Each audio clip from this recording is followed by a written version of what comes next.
Libro de Zacarías. Los quiero invitar, querida familia en Cristo, a estudiar el libro de Zacarías, el cual vamos a estudiar cada día jueves en un análisis versículo por versículo, con la intención de poder sacar el mensaje central, con el objetivo de poder animarnos con estos libros. Son libros que normalmente no estudiamos en la Iglesia de Cristo.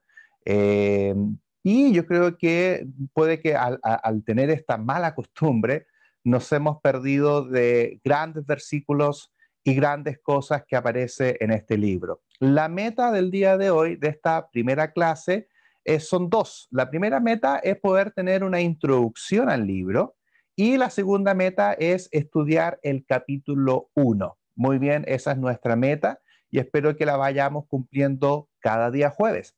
Si ustedes ya pueden ver en sus Biblias, si la tienen ahí en físico o quizás la tienen en digital, se pueden dar cuenta que son 12 capítulos, así que no es tan extenso, pero aún así genera un gran desafío porque se le conoce a Zacarías como el Apocalipsis del Antiguo Testamento. Y bien decimos del Apocalipsis porque utiliza un lenguaje figurado, con muchas visiones, con muchos símbolos, que de alguna manera nos hace recordar, por supuesto, el libro de Apocalipsis.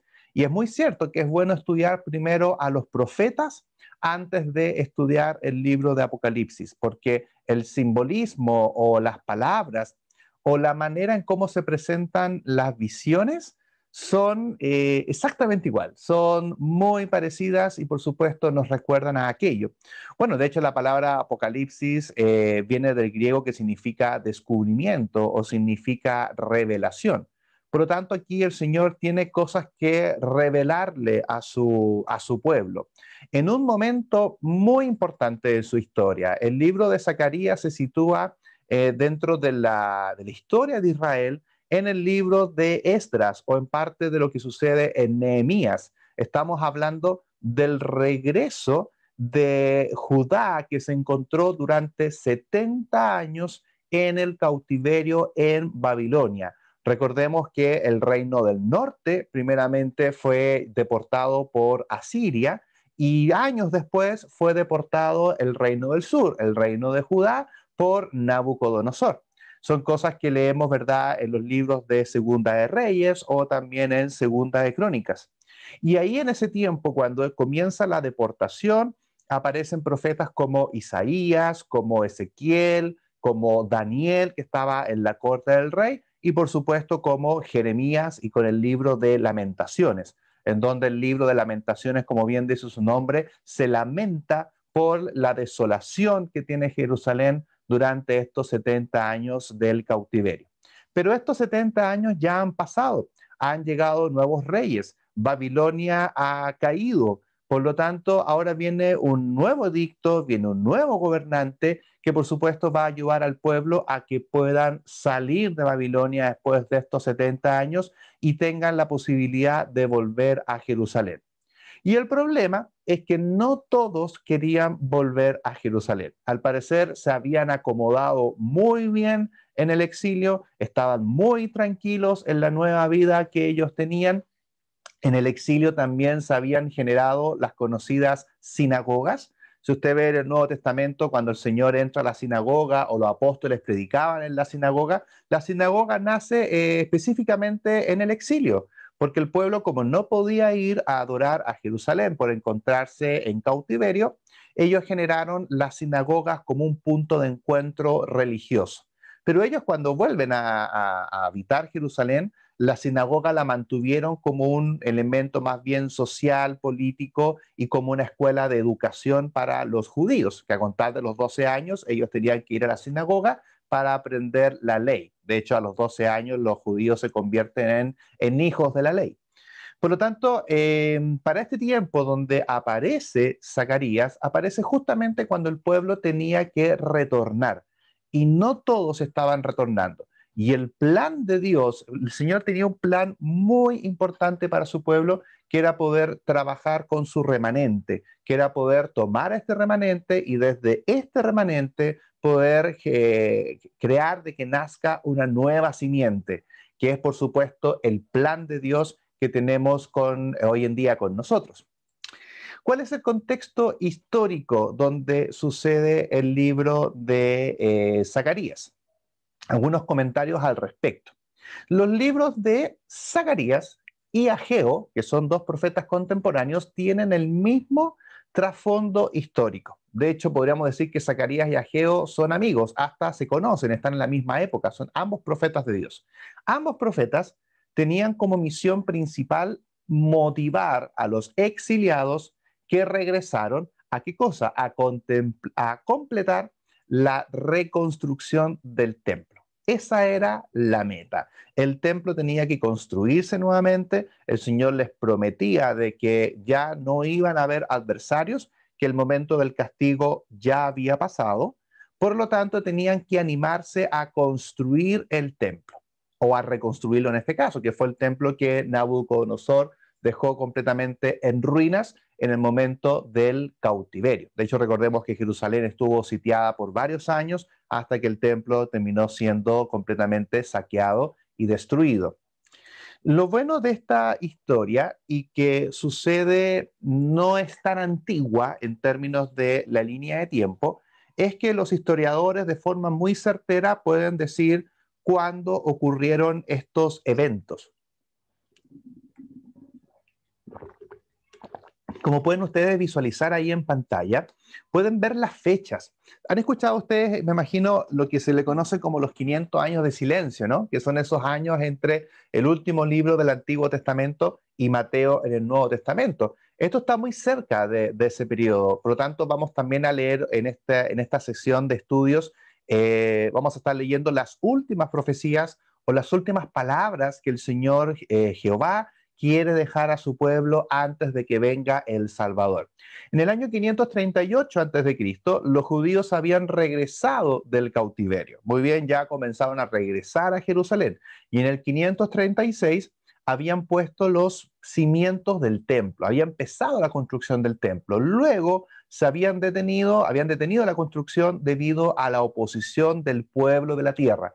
No estuvieron exentos de problemas que sucedieron en ese momento y el pueblo dejó de construir el templo. Y en el año 520, ante la insistencia, y aquí aparecen en escena, los profetas Ageo y Zacarías, y con la bendición de los gobernantes persas, que vamos a hablar ya un poquito de los persas, comenzaron nuevamente la reconstrucción y este templo terminó de ser reconstruido en el año 516 antes de Cristo. El mismo libro de Esdras, como es contemporáneo, habla de este evento. Dice capítulo 5, verso 1 y 2, que profetizaron Ageo y Zacarías, hijo de Ido, ambos profetas, a los judíos que estaban en Judá y en Jerusalén, en el nombre del Dios de Israel, quien estaba sobre ellos. Entonces se levantaron Zorobabel, hijo de Salatiel, y Jesúa, hijo de Josadac, y comenzaron a reedificar la casa de Dios que estaba en Jerusalén, y con ellos los profetas de Dios que les ayudaban. Estos dos textos nos dan una muy interesante información. Versículo 1, que Ageo y Zacarías son contemporáneos y que ambos son profetas, que se encuentran, segundo, profetizando ¿dónde? En Judá y en Jerusalén. Versículo número 2, también habla de Zorobabel. Zorobabel era un gobernante judío que lo dejan a cargo, no es un rey, porque el rey en ese tiempo era Darío, ya vamos a estudiar sobre esto, era Darío, rey de Persa. Por lo tanto, Zorobabel no puede ser rey, pero sí al menos es un gobernante.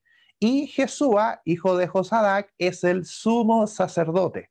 Por lo tanto, como dice el versículo 2, la otra información que nos da, que junto con Zorobabel, gobernante, y Jesúa, que era el sumo sacerdote, comienzan a ¿qué? A reedificar, porque habían detenido el trabajo, por lo tanto lo reedifican y reedifican la casa de Dios que estaba en Jerusalén. Y los profetas estaban siempre ahí presentes, estaban ayudando en esta edificación. Es muy importante que sepamos esto, que no había rey en Israel. Por lo tanto, el libro de Zacarías les va a prometer un rey. Y aquí hago una alerta de spoiler y les adelanto un poco la historia, porque este rey, como dice Zacarías, iba a venir en un pollino. y de forma muy humilde iba a ir a Jerusalén e iba a ser el rey que Israel estaba tanto esperando. Por ende, no es extraño que durante este estudio del libro de Zacarías nos encontremos con muchas citas del Nuevo Testamento. Se ha dicho que unas 71 citas del libro de Zacarías son usadas en el Nuevo Testamento, entre Mateo y Apocalipsis, al menos 71 citas. Por eso cuando estemos leyendo nos va a sonar cosas muy similares o muy familiares. Las hemos leído desde otro punto de vista, pero nunca en su real contexto, de cómo esto lo leen los judíos en el momento y cómo lo leemos nosotros que somos los hijos de la promesa. 31 de estas citas se encuentran ¿dónde? Justamente en Apocalipsis, mientras que las otras 27 aparecen en ¿dónde? En los evangelios. Y muchas de las citas que se encuentran en los evangelios se refieren a la última semana del ministerio terrenal de Jesús.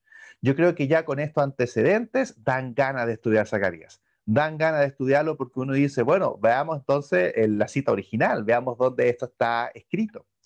Y el libro de Mateo, y esto lo dice Jesús y se lo dice a los judíos, tanto Mateo como también lo cita el libro de Lucas, habla un dato bien interesante porque el libro de Zacarías no nos cuenta la vida de Zacarías, sino que más que nada nos cuenta las palabras que el Señor dijo a través de él.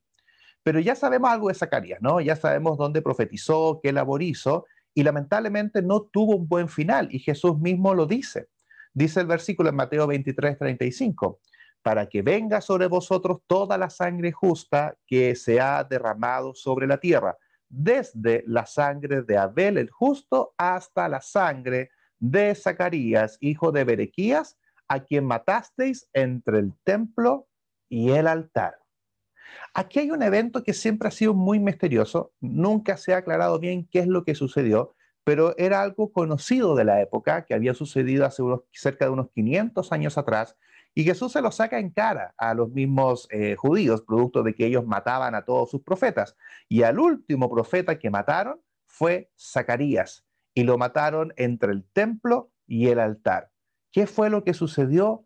¿Cómo pasó? La verdad es que no lo sabemos, pero no tuvo un buen final en su vida, no tuvo un buen final en su vida.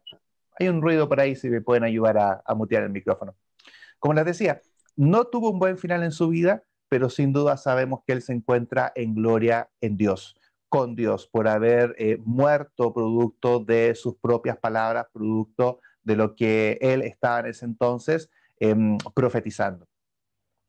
La estructura del libro, en términos, perdón, antes de avanzar a la siguiente lámina, es súper interesante que el nombre de Zacarías, hijo de Berequías, esté nombrado tanto en Esdras como también por Jesús en Mateo y en Lucas, porque cuando se genera el canon bíblico, cuando se toma la decisión de cuáles van a ser los libros que van a estar en nuestra Biblia y por ende se sacan otros, que son como los conocidos los libros apócrifos o muchos otros inventos, estas reseñas que haya sido nombrado ayuda a decir que Zacarías efectivamente es un libro que tiene que estar en el canon bíblico, porque no solamente Esdras habló de Zacarías, sino que también Jesús mismo en su ministerio validó al profeta Zacarías. Por lo tanto, debemos tener la plena certeza de que estamos leyendo la palabra inspirada por el Señor. ¿Cuál es la estructura del libro? Quizás cuando vemos la estructura del libro sin antes conocer el libro no nos da mucha información, pero sí me gustaría mostrar en esta estructura que el libro se divide en dos partes, tal como la ven ustedes en pantalla. La primera parte está entre el capítulo 1 y el capítulo 8, que es la primera mitad del libro, en donde vamos a hablar, y es lo que vamos a estudiar hoy día, el llamado del arrepentimiento, que vamos a estudiar los primeros versículos, y vamos a estudiar la primera de las 8 visiones nocturnas que están diseñadas especialmente para alentar y para consolar al pueblo. Por eso vamos a estudiar visiones que no solamente alientan al pueblo de Israel, sino que también nos pueden alentar a nosotros en nuestro ministerio y en nuestra vida como cristianas y como cristianos. Muy bien. También vamos a ver el punto C, la coronación simbólica de Josué, este que leímos recién, que tenía otro nombre porque está a diferencias de escritura nada más, pero es el mismo, que es una coronación simbólica al sumo sacerdote para poder validar el trabajo que él estaba haciendo, y también algo re interesante que es la pregunta sobre el ayuno, porque el pueblo llevaba 70 años ayunando por el exilio de vivir en una tierra extranjera, pero le preguntan al Señor, bueno, si ya estamos en Jerusalén, ¿debemos seguir ayunando? Y vamos a estudiar ahí la respuesta que le dio el Señor. Y la otra mitad del libro, y que algunos comentaristas dicen que se escribió un poco más adelante, no fue tan consecutivo, porque cambia el estilo literario, ya no son visiones, son mensajes, es el consuelo de las futuras victorias del Señor al favor de su pueblo, entre el capítulo 9 y el capítulo 14. Dije 12 capítulos, ¿no? Creo que me estaba comiendo unos dos por ahí en el contexto general. La primera parte, el futuro del pueblo de Dios. ¿Qué va a pasar con los judíos? Y el punto número B, el Mesías futuro y el pueblo de Dios en los gentiles. Aunque durante todo el libro vamos a estar viendo que el Señor va a estar apuntando al Mesías, va a estar apuntando a la piedra angular, va a estar apuntando al renuevo y va a estar, por supuesto, apuntando a un nuevo rey que no solamente va a ser rey de Jerusalén, sino que va a ser rey de todo el mundo, desde todos los confines de la tierra. Así que es un libro, yo creo que va a ser muy interesante para nosotros. Yo les contaba recién en qué momento histórico sucede esta historia.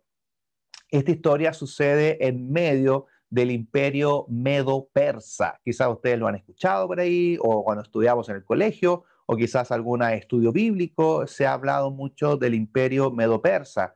Y esta fotografía que tengo aquí en pantalla es básicamente para que podamos dimensionar cuando decimos un imperio, eso es un imperio. Es bastante grande, tenemos muchos lugares que son conquistados, pueden darse cuenta al lado izquierdo, llegaron a Grecia, llegaron a Egipto.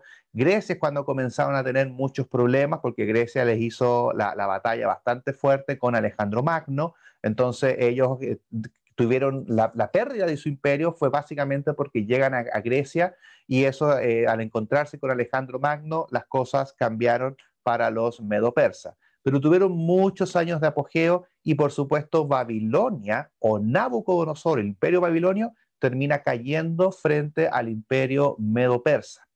Sin querer hacer una clase de historia que sea tan detallada o tan larga, sí algunos eventos que para nosotros en el estudio bíblico son importantes respecto al imperio medo-persa.